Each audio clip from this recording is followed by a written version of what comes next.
what we're going to do today is, we'll run a quick review of what we did on Wednesday, and then I'm going to show you a video. We'll probably finish the chapter today.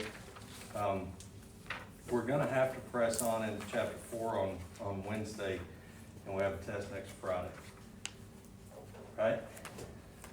So what we talked about on Wednesday was, we started with electromagnetic energy. We talked about what electromagnetic energy was and kind of the foundation for where we are now. The Greeks, just like their explanation of what an atom was, they described light or any kind of really light as individual particles, so that you could break it down into individual little bitty particles of light that we call a quanta. We call it quanta now, but they call it a photon. So a photon is kind of like an atom of light. It is to electromagnetic energy what an atom is to matter. So we talked about that. We talked about electromagnetic energy. We talked about electromagnetic radiation. We talked about the spectrum pretty extensively. We'll look at that diagram on page wherever it was, 49. So we talked about that, and we took a look at that, and we compared the different characteristics of electromagnetic radiation, which we'll talk about in a second. So electromagnetic energy is any kind of energy that demonstrates both electric and magnetic properties. It has similarities in that it all travels at the same speed, that being the velocity. The velocity of all electromagnetic radiation is the speed of light. And we talked about what the speed of light was and how fast it moved, and it was quite quick at 186,000 miles per second. So it was really traveling along really quickly. So we talked about amplitude. So all electromagnetic radiation has, similarities, speed of light, and amplitude of the other measures of electromagnetic radiation are really the least significant of all of them. So amplitude is just basically the height of the wave, right? But then we talked about the more important things to remember, one being wavelength. Wavelength was the measure of the length of the wave from one point on a wave. You just pick a point, doesn't really matter where it is. It could be the top of the wave to the top of the wave, bottom of the wave to the bottom of the wave, or this kind of neutral spot right here on two adjacent waves. So it's the length of a wave from the exact same spot on two adjacent waves, right? So that was wavelength, and then we talked about frequency, and that was how tightly the waves were smidged together. So we have frequency and wavelength, and we said that frequency and wavelength were inversely proportional. As frequency goes up, wavelength goes down. As wavelength goes up, frequency goes down. Wave gets longer, we don't have as many of them, so the wavelength gets long and the frequency gets low, right? So as frequency gets high, wavelength gets short. Again, we'll get them all smashed together. So frequency and wavelength.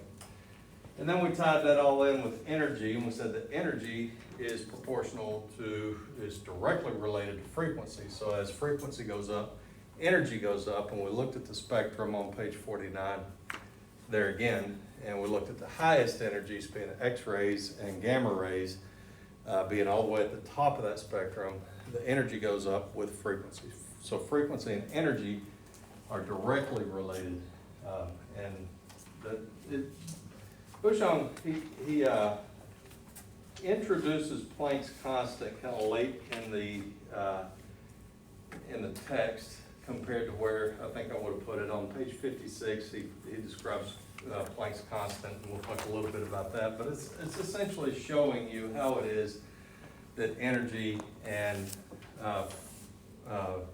wavelength, or energy and frequency rather, are proportional. All right, so energy directly proportional to frequency, and then we talked about the spectrum represents all levels of electromagnetic radiation. We talked about what's most important for us in diagnostic and also just in imaging itself. So certainly we had visible light, we had heat, we had x-rays, all in diagnostic, and then we talked about where we used gamma rays in nuclear medicine and where we used radio frequency waves in an MRI.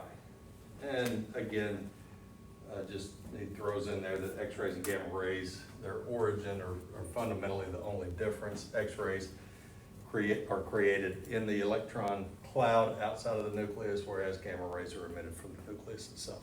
So, any questions on all that? No?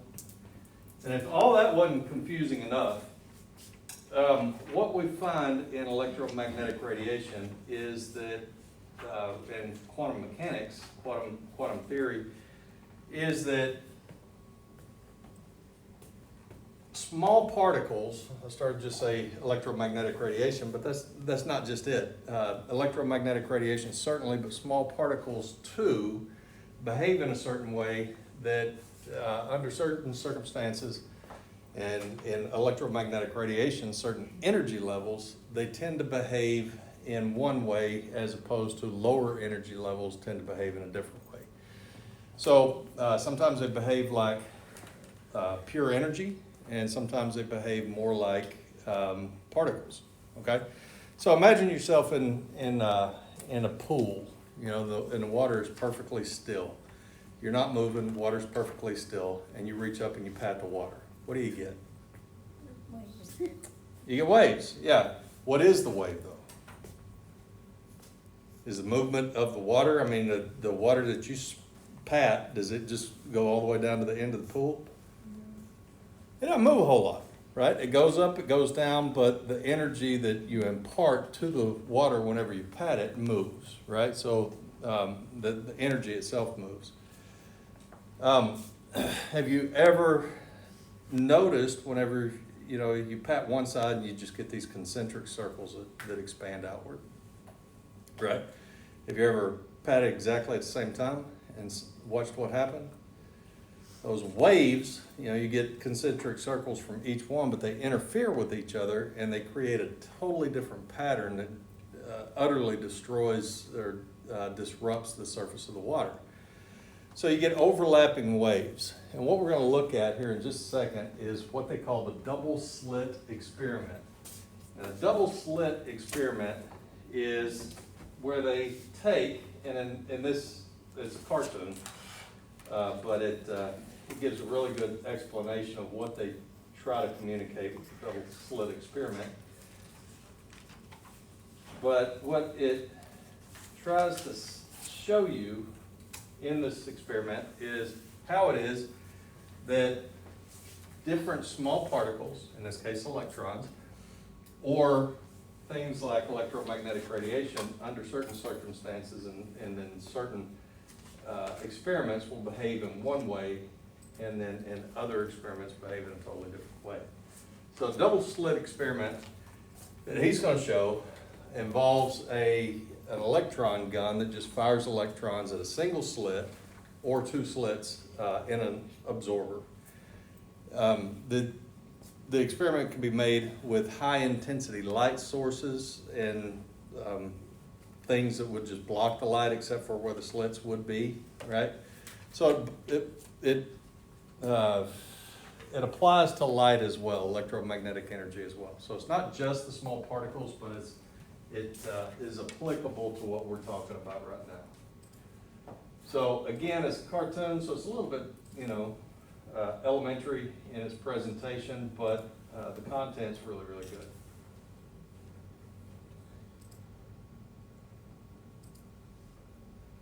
And it's a little out of focus too. But I've copied this and then a more advanced version of this into the page that I'll unlock later today so that you can see it. After I post the recording.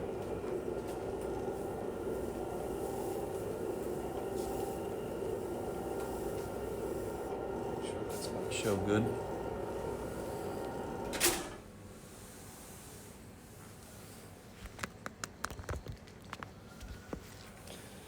I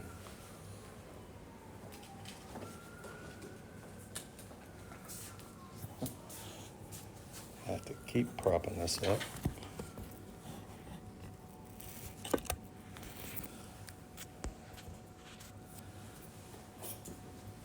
I might just have to hold it. Okay, so here we go. And here we are, the granddaddy of all quantum weirdness. The infamous double slit experiment. To understand this experiment, we first need to see how particles, or little balls of matter, act. If we randomly shoot a small object, say a marble, at the screen, we see a pattern on the back wall where they went through the slit and hit.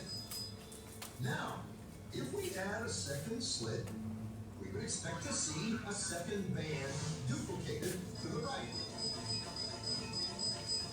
Now, let's look at waves. The waves hit the slit and radiate out, striking the back wall with the most intensity directly in line with the slit. The line of brightness on the back screen shows that intensity. This is similar to the line the marbles make. But when we add the second slit, something different happens. If the top of one wave meets the bottom of another wave, they cancel each other. Okay, so this is basically where you patted the water in two places, right? But what you get is an interference pattern between the two waves, and that's what he's showing you here. So now, there is an interference pattern on the back wall. Places where the two tops meet are the highest intensity, the bright lines, and where they cancel, there is nothing. So, when we throw things, that is, matter, through two slits, we get this, two bands of hits. And with waves, we get an interference pattern of many bands. Good so far. Now, let's go quantum.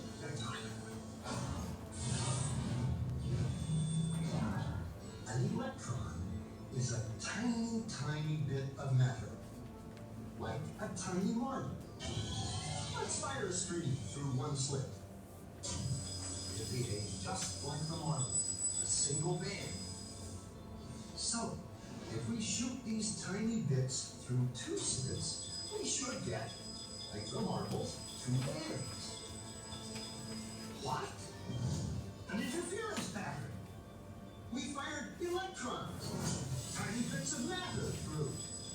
But we get a pattern like waves, not like little marbles. How? How could pieces of matter create an interference pattern like a wave?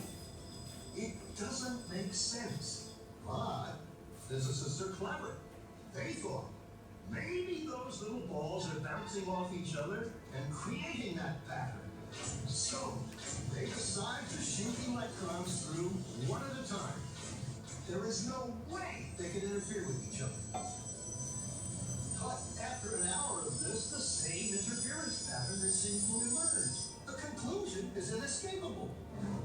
The single electron leaves as a particle, becomes a wave of potentials, goes through both slits, and interferes with itself to hit the wall like a particle. But mathematically, it's even stranger. It goes through both slits, and it goes through neither. And it goes through just one, and it goes through just the other. All of these possibilities are in superposition with each other. But physicists were completely baffled by this. So they decided to peek and see which slit it actually goes through. They put a measuring device by one slit to see which one it went through and let it fly.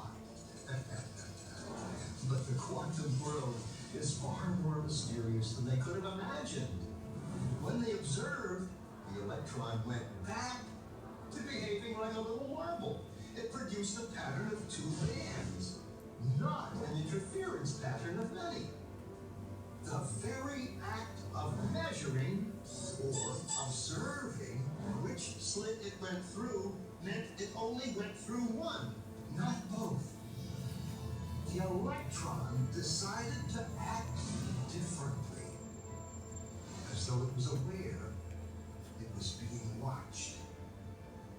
And it was here that physicists stepped forever into the strange netherworld of quantum events. What is matter? Particles or waves? And waves of what? And what does an observer have to do with any of this? The observer collapsed the wave function simply by observing.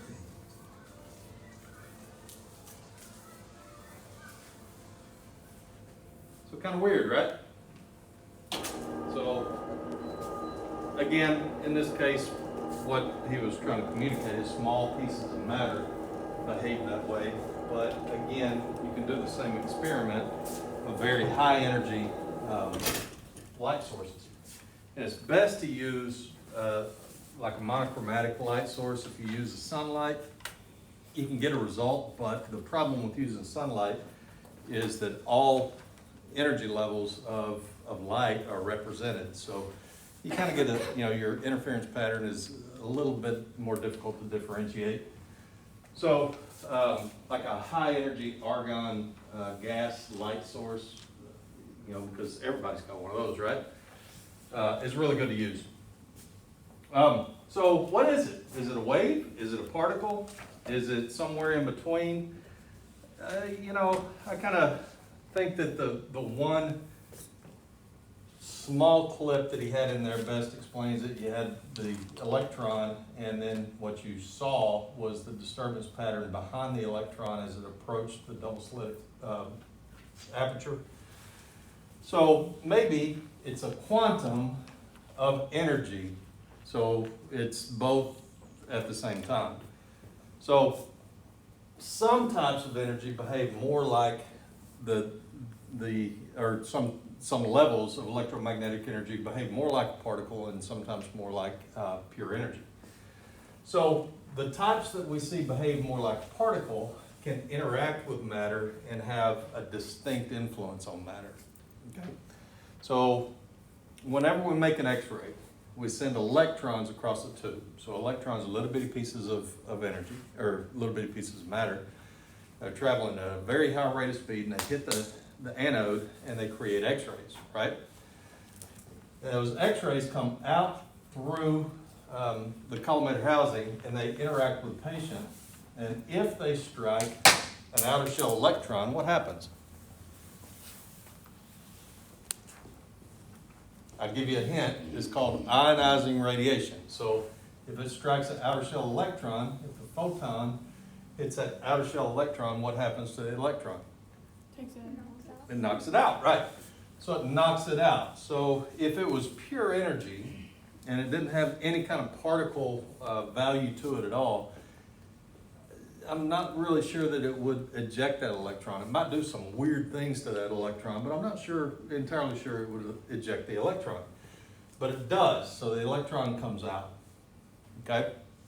So types of electromagnetic radiation that behave more like a particle behave in a way that you would expect a particle to behave. Okay? What I mean by that is that if I were to throw a ball at that wall over there, what would you expect the ball to do? Bounce it back. Bounce back, hit the wall, fall down, it wouldn't penetrate through. Or if it did penetrate through, it was going to be because I had to throw it really, really, really, really hard, right? I can't throw that hard. But if I were to send just a wave of energy to that wall, could you imagine that the energy might go through the wall? Have you ever taken a cup and stuck the cup to a door and listened to what was going on inside the other room, a different room? Oh, come on, tell me. Some of y'all have this, somebody has. Okay, was that a nod? Yeah. Yeah, okay, good, thank you. Because I know I'm not the only one. Every one of y'all have done this. You just don't want to admit you're being nosy. But yeah, you stick a cup to a door, and you stick your ear to the cup, and you can hear more easily what's going on in the other room. Now, how does that work? How does sound work? Vibration. It's vibration of molecules. So it's imparting energy to molecules to make the molecules move. And we talked about this a couple of weeks ago. There's no sound in space. There's no sound in space. You know, if we were this far apart in space and I were to shout, you wouldn't hear it because there are no molecules to vibrate to get to your ears. Now, how do astronauts speak to each other? What's that? Yeah, they've got a helmet on and it's oxygenated inside, and there's a little radio in there that picks up their sound and it sends it to somebody else in a form of an energy.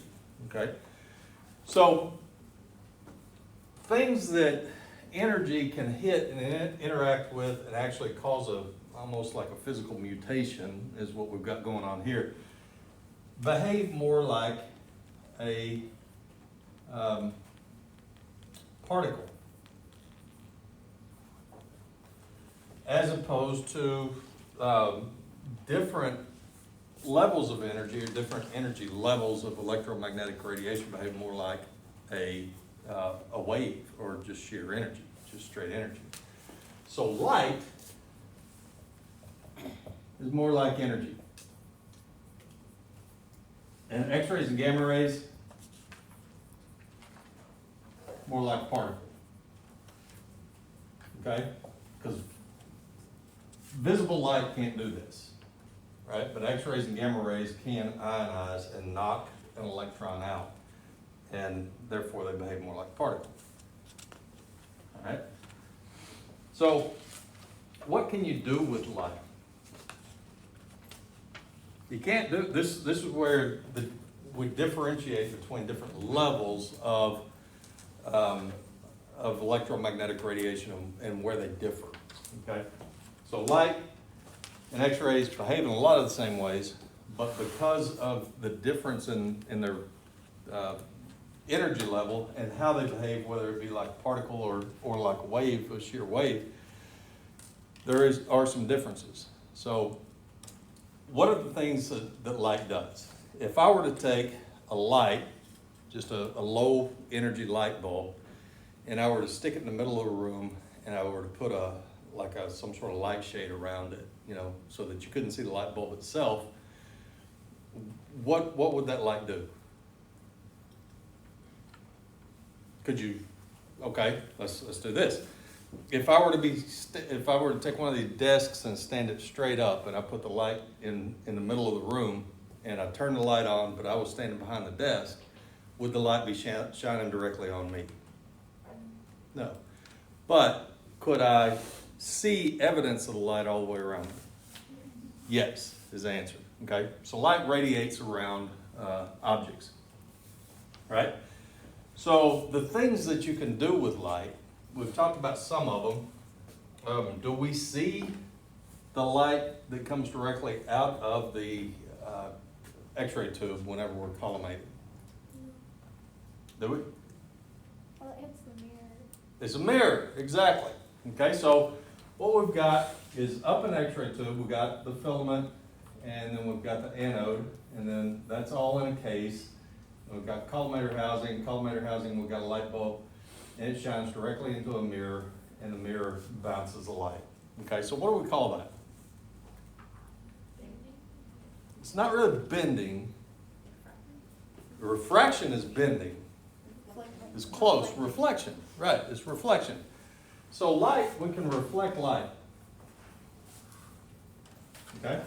So it's a characteristic of low energy electromagnetic radiation, especially light, we can reflect it. We cannot reflect X-rays. X-rays don't reflect, and we'll get more into that here in a bit. What else can we do with light? Well, you mentioned it, refraction. What is refraction? You mentioned it in a recording on Wednesday. Like moving the line of travel or something. It's bending the line of travel, right? So if you have a clear glass, and one of these days I'm gonna bring just a clear glass and I'm gonna stick a straw in it.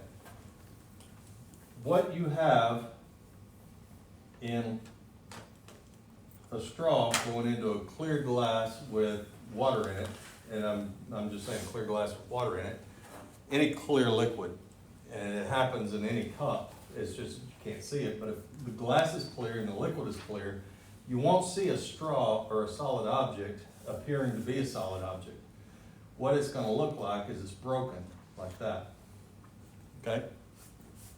So that what you've got is the speed of light changing between the atmosphere above the water and the atmosphere below the water. The speed of light changes as it enters a different medium. I mentioned that on Wednesday as well. Speed of light, as we know it, that 186,000 miles per second is in a vacuum space. Here in the Earth's atmosphere, it changes a little bit, and once we get into water, it changes a little bit as well. Okay, so it still travels, it just is going to change a little bit, and that is refraction. What else can you do with it? Focus. What's that? Focus. Focus, okay.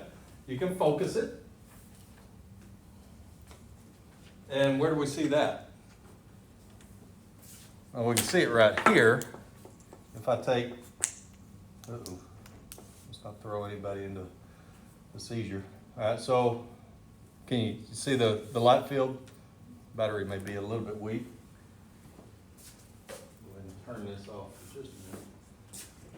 So you got light field here, all spread out. If I pull this out, then it focuses it, okay? X-rays you cannot focus.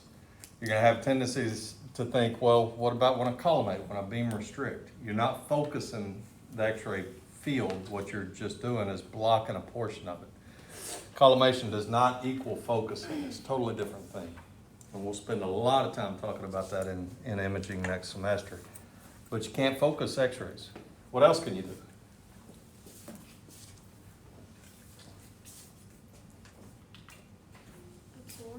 Absorb, very good. You can absorb it. You're driving down the road. You're driving down the road and the light's really bright. Or let's say you're not driving down the road, you're just standing in a field and the light's really bright, the sun's bright. How do you get the light out of your eyes? Right? You just block it. So you can absorb it as total blocking.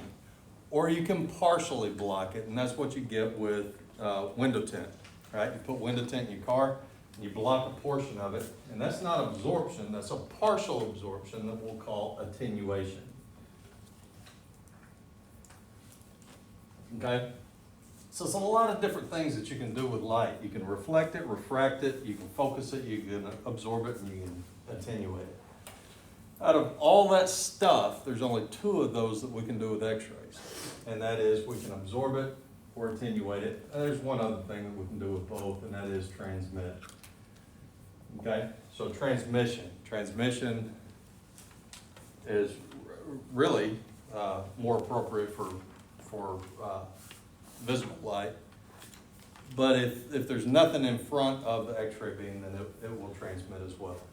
Okay, so transmission is through transparent objects. Okay? Whereas absorption is blocking, and attenuation is selective transmission.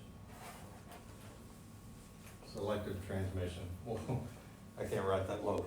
Okay? So selective transmission is your attenuation. So the X-ray beam largely undergoes the bottom two. We don't really have anything that is transparent to X-rays, okay? We have things, we don't use transparent. We use, like if we're gonna absorb light, things that absorb light are opaque.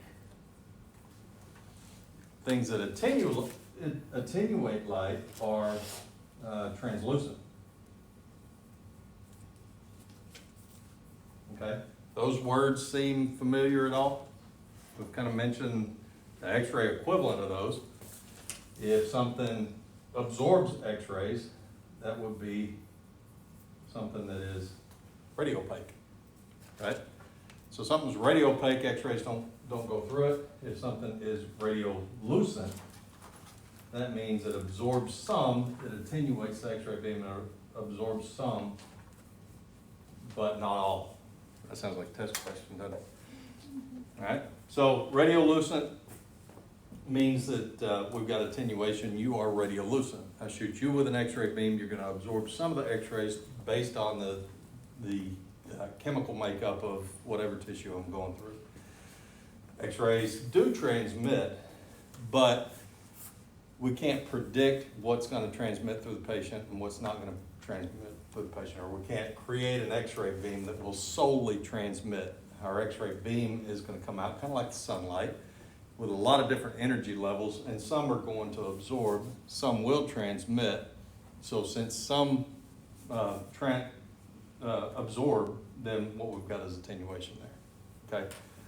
Now, if we could make an X-ray beam where we set 100 kVp and the only X-ray photon that comes out of the X-ray tube housing is 100 kVp X-ray photons, then almost all will transmit. Maybe all will transmit, but that's not how the X-ray beam comes out. It comes out with a range of energies, kind of like the sunlight. All energy levels are represented, and therefore we absorb or we attenuate. So things are either radiolucent or radiopaque. Okay? All right, so walking back through these. You got transmission, we just talked about that. Reflection, you're gonna have a tendency to think, well, what about scatter radiation? We've talked about scatter radiation, right? Scatter radiation, we have, haven't we? That's where most of your dose is going to come from. We did talk about it whenever we were talking about the table being radiolucent, and then you've got the Bucky slot cover and all that, right? Remember talking about that? So the interactions inside of the patient are going to be this. The interactions inside of the patient, you set a given kVp and mass level, and for every atom inside of the patient, you're going to get one of a number of different interactions. So you're going to get transmission of a photon, right? It's not going to be all of them because we've got attenuation going on, because we've got a range of kVp levels within a beam for any given set kVp level. So you're going to get some photons that penetrate through. You're going to get some photons that strike electrons. The electron goes in one direction and the X-ray photon goes in a different direction.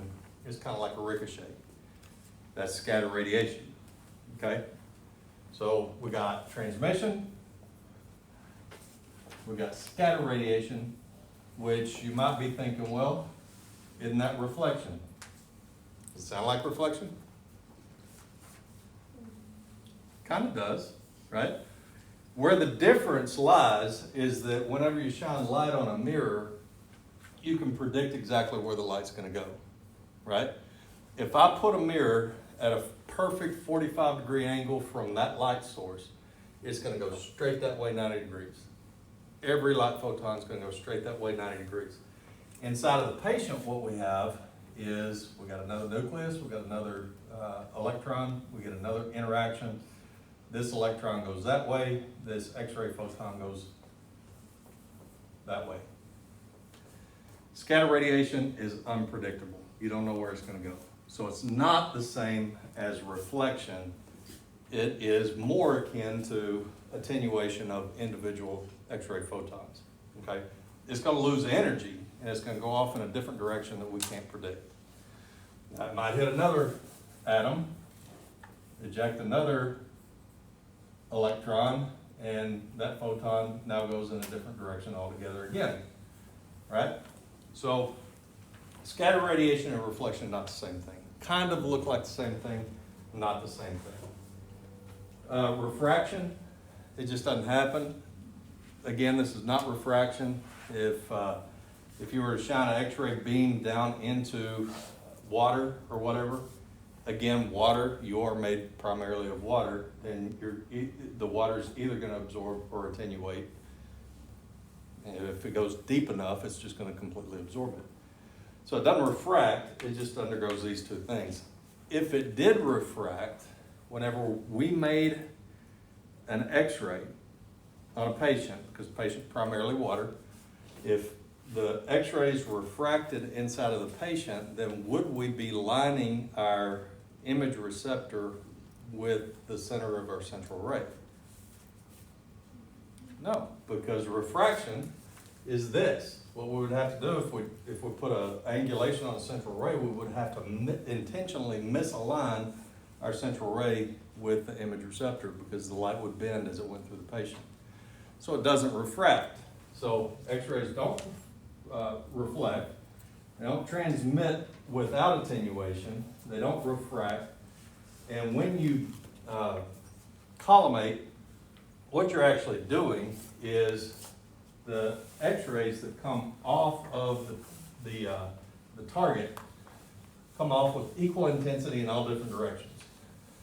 It's what we call isotropic emissions, and I mentioned that on Wednesday. So at the face of the target, what we get is the stream of electrons that hit right here, and all these the x-ray photons that come off, go off in all different directions with equal intensity, okay? So they're going everywhere.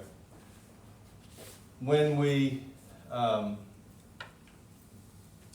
beam restrict, let's say our collimators are this close to our anode, when we collimate, we increase our collimation, all we're doing is blocking how much of that x-ray beam is that we're actually using. Okay, that's not focus. Whenever you focus, what that would be is taking all these photons and directing them straight down there. You don't do that. The purpose for that big housing that the tube is inside of is to block, one of the purposes is to block all this radiation from just bouncing around the room. Okay?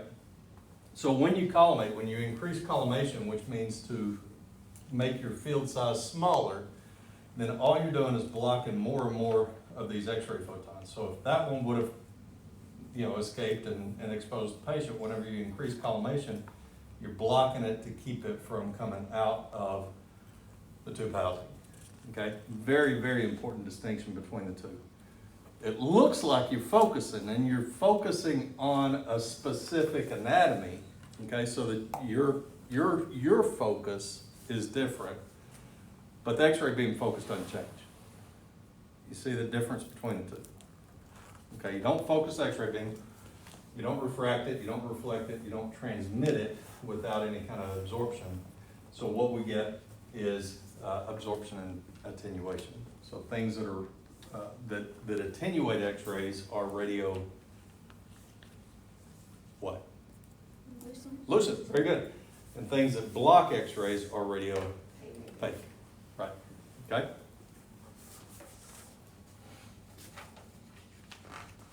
Any questions on all that? So the other important things to remember from this lecture is the behavior of all electromagnetic radiation, and really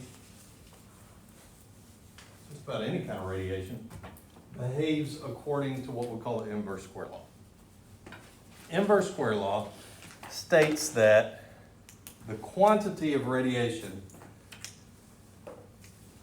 striking, incident on anything, and we're going to use a board here for an example, decreases in intensity being quantity, with the square of a change in distance from the absorber or whatever it's hitting. Okay? So turn the lights off again. So this thing, is this the one? This is not the one. This is the one. All right, so I've drawn a line roughly at the halfway point of this. Okay? Right there. So you see the line. All right, now, if I were to make there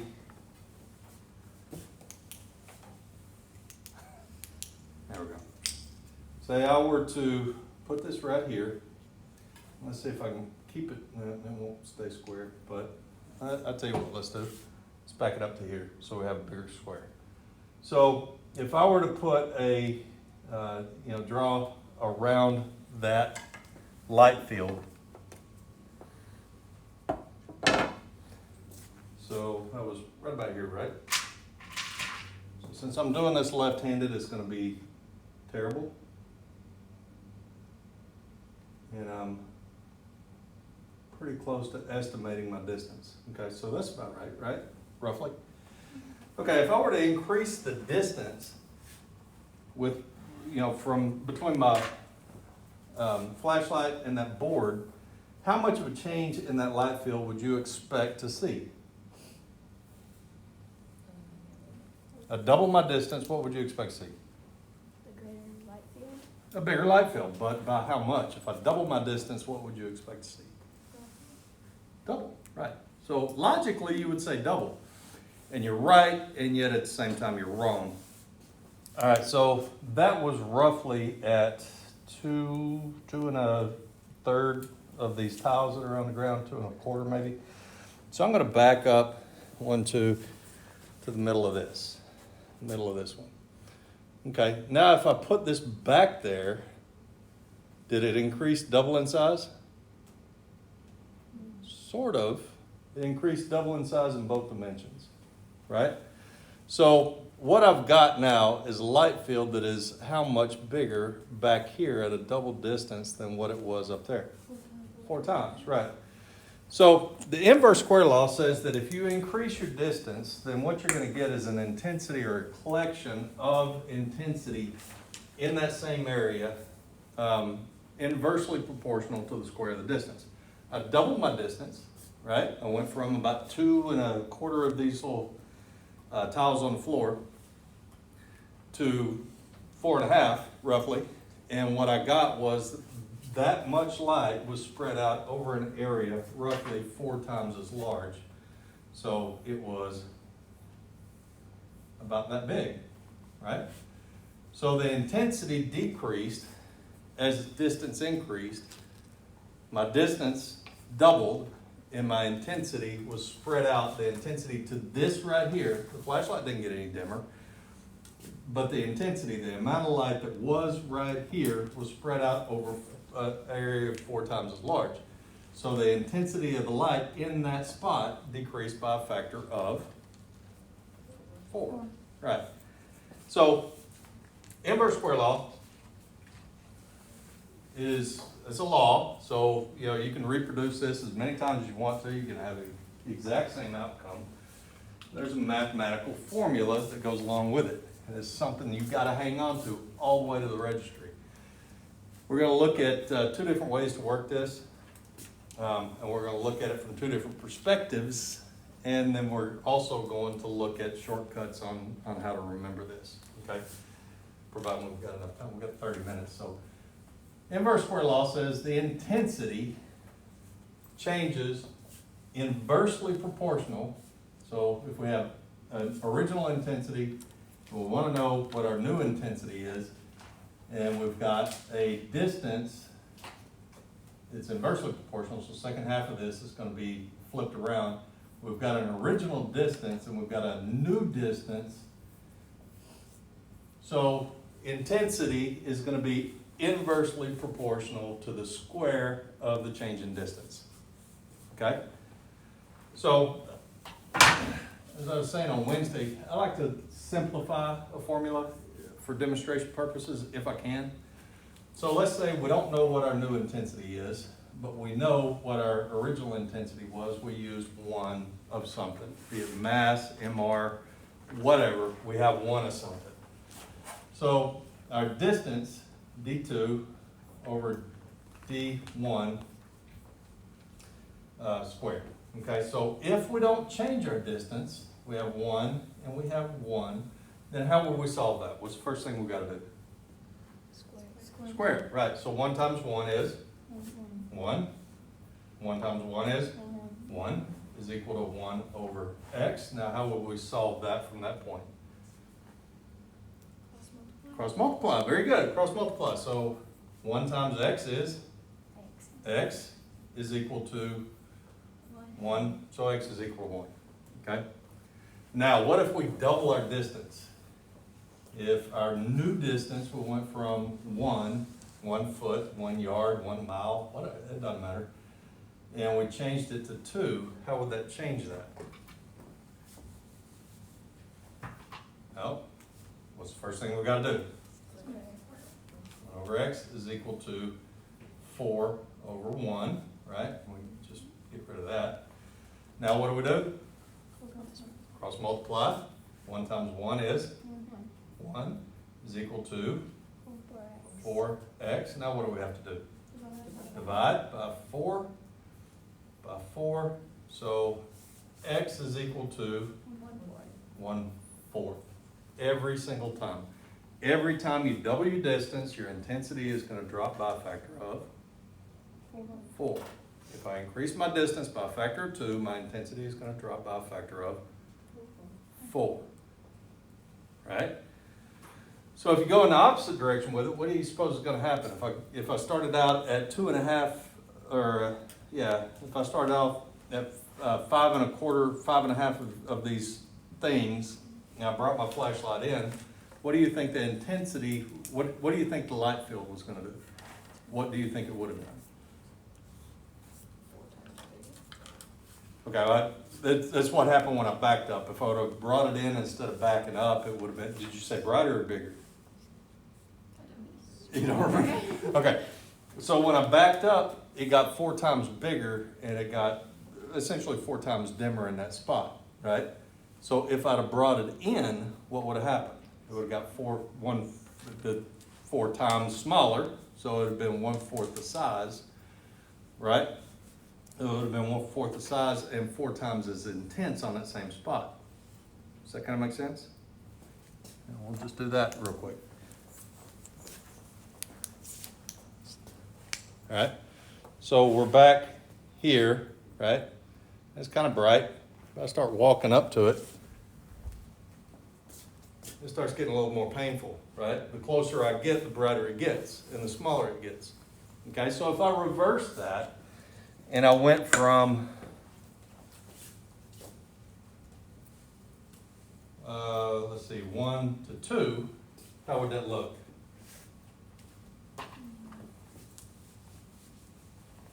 First thing you got to do, 1 over 4, right, is equal to 1 over x. Now what do? So x equals 4. X is equal to 4, right. So it's an inverse because one thing increases, the other thing decreases. Or if one thing decreases, the other thing increases. It's an inverse square law. So the intensity of electromagnetic radiation incident, in this case on this dry erase board, is inversely proportional to the square of the distance. If I increase the distance, the intensity does what? Decreases. If I decrease the distance, the intensity increases. Right. Okay, y'all got that so far? You double the distance, what's your change? 4 times. You decrease your distance by a factor of 2. What's the change? 4 times. Right. I'm beating this into you because some of y'all are going to answer 2 times on the test, and guess what you're going to get? It wrong. Okay? So there's a reason for this. All right. Now, that's what we call the inverse square law. There's an associated square law that is what we use to determine how much of a change in technique we're going to use. Okay? The direct square law looks like this, though. It's mass 1 over mass 2 is equal to d1 over d2. Okay? Notice what happened there. Square. Notice what happened there? The distance has changed, right? So the distance is directly proportional to the mass. Okay? So again, we're going to simplify it. We got 1 mass. We don't know what our new mass is. Our original mass, or original distance, let's say, is 40 inches. And our new distance is 80 inches. I shouldn't have done this to myself. Anybody got a calculator out? It's 1,600 over 6,400, I think it is. Obviously 1,600. Let's see. 80 times, yeah. Okay, so it's 1 over x is equal to 40 over 1,600 over 6,400. Okay, you can reduce that at that point if you want to. I'm not going to. We're just gonna go ahead and cross multiply. So we've got 6,400 is equal to 1,600 x. Divide both sides by 1,600. 6,400. 1,600. So 6,400 divided by 1,600 is 4. So, because your intensity decreases whenever you increase your distance by a factor of 2, you increase your distance by a factor of 2, your intensity decreases by a factor of 4. If you change your distance, if you one day you're shooting a patient for a chest x-ray and they can't sit up. They can't sit up at all. They're in traction, they're laying flat on their back, and the most distance you can get is 40 inches. 2 days later, they're out of traction, they're sitting up, and you can get all the way out to 80 inches. How often do you shoot at 80 inches? You don't. But we're taking this incrementally. Let's say you shoot at 80 inches, what's your new technique? Well, if you had one mass the first day, how much of a change would you need in your mass on the second day? A factor of 4, so you would need 4 mass. To finish that out, x is equal to 4. Okay? So, mass correction for the decrease in intensity when you change distances. Inverse square law, direct square law. Density maintenance, essentially, right? Or exposure maintenance, essentially, is what we've got here. Now, here's the thing. Again, you don't usually use 80 inches. You usually use 72, right? So, this is a law, okay? So, every time I change from 40 inches to 80 inches, my intensity is going to decrease by a factor of 4. So, you need to increase your technique by a factor of 4, right? Because it's a law. Right? Regardless of what your original mass was, it's going to be a factor of 4. So if it's a law, then if I substitute 80 for 72, should it hold true for every exposure I make? Yeah, it should. So now let's do this. 1 over x, our original mass was 1 over x. So first thing to do is 1,600 over 72 times 72. 72 is 5184. 1 over x. Okay, now we'll cross multiply. We have 5184 is equal to 1,600 x.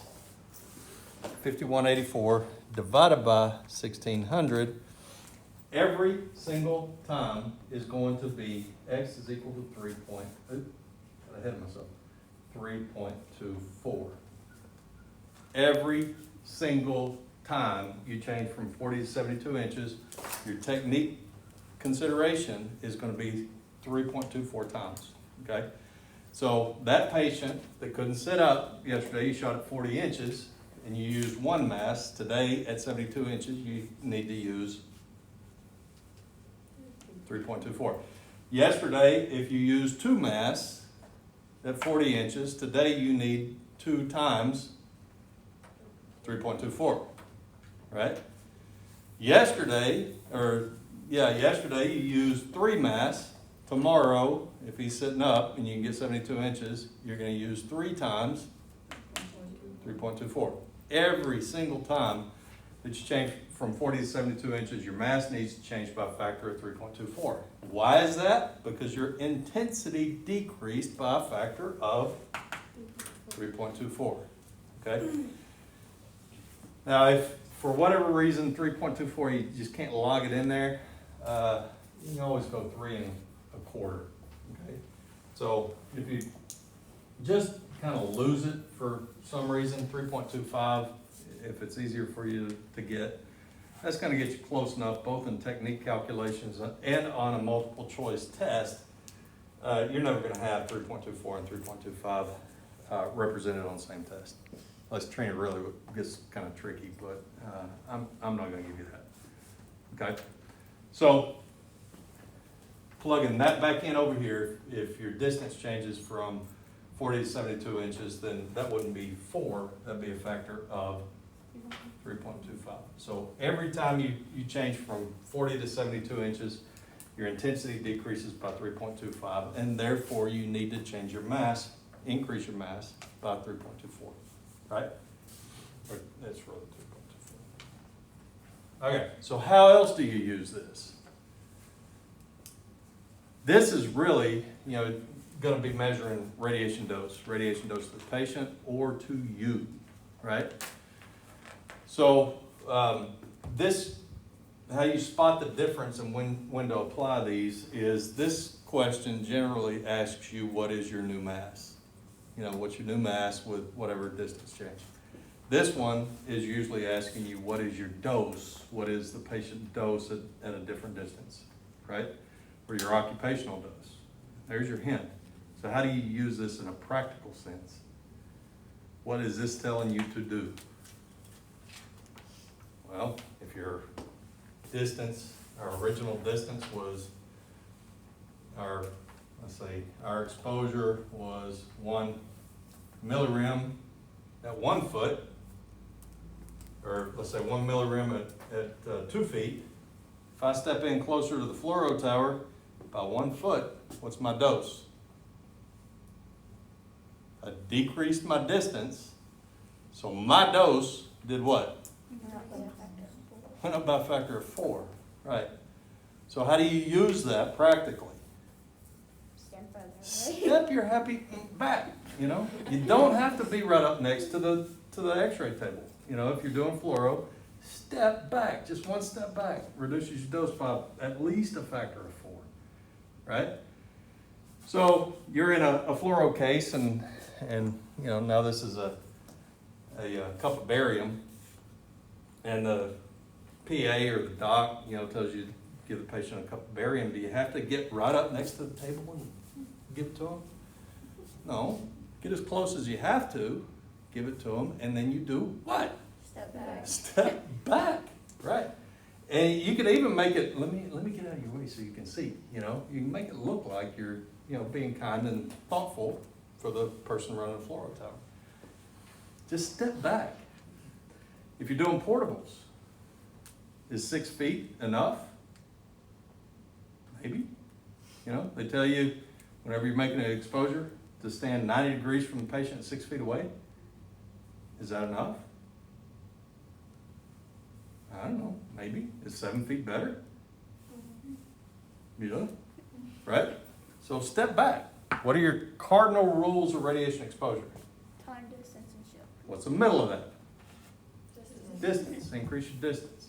Get away from the patient or the radiation source as much as you can, as much as practical, and your radiation dose goes down significantly. Okay? All right? Any questions on that? So when you when you go from 40 to 72, it increases by 3.24. When you increase from 40 to 72, Yes. the intensity decreases by 3.24. So your mass needs to increase by 3.24. Is that what you were asking about the mass? Yeah, your mass is going to go in the same direction as the change in distance. And all you're doing is you're compensating for the loss of radiation in this one. Because what you're doing is if you go, because the light, at 40 inches, if you're covering up this much light field, if you back up to 72 inches, you're taking all that light and you're spreading it out over a much larger area. So naturally you're going to collimate, right? And you're only going to use this much of the beam. So your intensity decreases according to the inverse square law. So what you need to do is increase your mass by how much you lost, essentially. Okay, so mass goes in the same direction as the change in distance, whereas intensity goes in the opposite direction. You lose intensity, so you add mass. Okay?